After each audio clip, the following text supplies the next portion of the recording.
Welcome in my next video. आज का जो हमारा वीडियो है वो एक नए कोर्स के ऊपर है और जिस कोर्स के अंदर हम डिस्कशन करेंगे बीएससी एग्रीकल्चर ऑनर्स के बारे में। जनरली आपको पता है कि 11th और 12th में बायोलॉजी होने के बाद में हमारे पास में आगे क्या क्या स्कोप हो सकते हैं, उससे रिलेटेड कुछ कोर्सेज के बारे में हम यहाँ पे डिस्कशन कर रहे हैं जो आपके लिए काफी यूजफुल रहेंगे और डेफिनेटली ही रहेंगे। सबसे पहली बात आती है बीएससी एग्रीकल्चर के लिए कि एक अच्छा कोर्स है और प्लस में काफी सारे स्कोप इसके अंदर हमको नजर भी आते हैं। बीएससी एग्रीकल्चर कोर्स के लिए it is a 4 year program, 4 साल का ये कोर्स होता है और जनरली इस कोर्स के अंदर जो आपके पास में जो एज जो एलिजिबिलिटी है वो है 17 to 18 ईयर्स। आपको ये पता ही है कि मैक्सिमम जो आपके एंट्रेंस टेस्ट होते हैं या जो भी आप टेस्ट देते हैं बाद में, उसमें जो मिनिमम एज है वो 17 to 18 तो रहेगी। ठीक है, उसके बाद में सबसे पहले हम परसेंटेज की अगर हम बात करते हैं तो 50% जो है वो कम से कम यहाँ पे रिक्वायरमेंट है। ठीक है, अगर आप बीएससी एग्रीकल्चर करना चाहते हैं तो आपका 12th क्लास के अंदर परसेंटेज जो स्कोर है वो कम से कम 50% होना चाहिए। और आई होप 50% तो बहुत ज्यादा कम है, इतना तो सब बना ही लेते हैं, बहुत बनाना चाहिए बल्कि तो बहुत ज्यादा कम है। ठीक है, अब कंडीशन यहाँ पर ये आती है कि सर एलिजिबिलिटी की अगर हम बात करें कि अगर by the way I am the student और मैं अगर करना चाहता हूं बीएससी एग्रीकल्चर तो मेरे पास में एलिजिबिलिटी क्या क्या होनी चाहिए। तो एलिजिबिलिटी की हम बात करें तो या तो आपके पास में 12th के अंदर एग्रीकल्चर के सब्जेक्ट्स होने चाहिए जो काफी सारे स्कूल्स में अवेलेबल होते हैं, एग्रीकल्चर के सब्जेक्ट वहां से होती है। अदरवाइज नहीं है तो कोई इश्यू नहीं है। अगर आपके पास 12th में पीसीबी है और वो नॉर्मली सबके पास होता ही है तो वहां पर उसके थ्रू भी आप बीएससी एग्रीकल्चर के अंदर आप ज्वाइन कर सकते हैं अपने एडमिशन को। उसके बाद में एक कंडीशन यहाँ पर यह भी आती है, अगर आप पीसीएम के स्टूडेंट हैं, अगर आप पीसीएम के स्टूडेंट हैं तो ये हमको एक और जो पॉसिबिलिटीज प्रोवाइड करवाता है कि इस कोर्स के अंदर कुछ टेक्निकल कोर्सेज अवेलेबल होते हैं और जिसके अंदर आप 12th पीसीएम के थ्रू भी क्या कर सकते हैं सर, अपना जो है एडमिशन ले सकते हैं। कहने का मतलब यह है कि सर बीएससी एग्रीकल्चर एक ऐसा स्कोप प्रोवाइड करवाता है जिसमें बायोलॉजी और प्लस में कुछ मैथ्स वाले स्टूडेंट्स को भी एक बेनिफिट आपको देखने को मिलता है। एडमिशन की अगर मैं बात करूं तो सर एडमिशन का सबसे बढ़िया जो प्रोसीजर है वो है एक एंट्रेंस टेस्ट। आप राजस्थान में टेस्ट दे रहे हैं, अलग अलग स्टेट के अंदर अलग अलग यहाँ पे टेस्ट हैं, अलग अलग उनके नेम्स अवेलेबल हैं।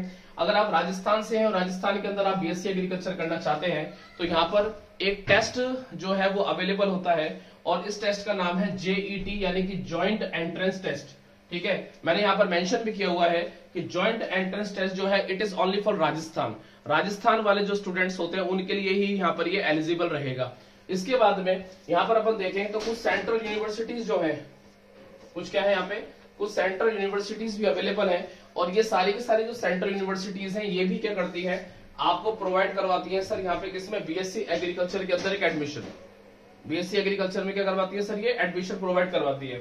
सबसे पहली बात आती है जो हमारे पास यूनिवर्सिटी है उसका नेम है आईसीएआर। ठीक है, फुल फॉर्म भी मैंने यहाँ पर मेंशन की हुई है, Indian council of agriculture research. ठीक है, बीएचयू बनारस हिंदू यूनिवर्सिटी और CUET common university entrance test by NTA. NTA के बारे में आपको पता ही है, नेशनल टेस्ट एजेंसी के थ्रू उसको कंडक्ट किया जाता है। अभी बहुत जल्दी हम हमारा जो नेक्स्ट वीडियो बनाएंगे वो सीयूटी के ऊपर बनाएंगे क्योंकि आफ्टर 12th किसी भी एक कॉलेज के अंदर एडमिशन लेने के लिए सीयूटी भी एक बहुत अच्छा स्कोप होता है जो आपको एक कहीं ना कहीं पर एक एडमिशन का एक प्रोसेस को फॉलो करवाता है। ठीक है, तो सीयूटी के ऊपर हम नेक्स्ट वीडियो बनाएंगे बाद में। तो हमारे पास में क्या है कि सर ये सारे ऑप्शंस है कि अगर आप सेंट्रल से भी करना चाहते हैं तो हमारे पास में ये यूनिवर्सिटीज जो है वो अवेलेबल है। बीएससी एग्रीकल्चर में गवर्नमेंट सेक्टर के अंदर काफी सारे स्कोप्स होते हैं, काफी सारे, इनफैक्ट बैंक में भी काफी सारे स्कोप होते हैं। तो हमको ये तो सोचने की जरूरत ही नहीं है कि अगर हम बीएससी एग्रीकल्चर करते हैं तो हमारे पास जॉब का कोई क्राइसिस होगा, बिल्कुल भी नहीं होगा। काफी सारे वैकेंसीज, काफी सारे स्कोप्स जो हैं वो अवेलेबल होते हैं, केवल जरूरत होती है पता करने की।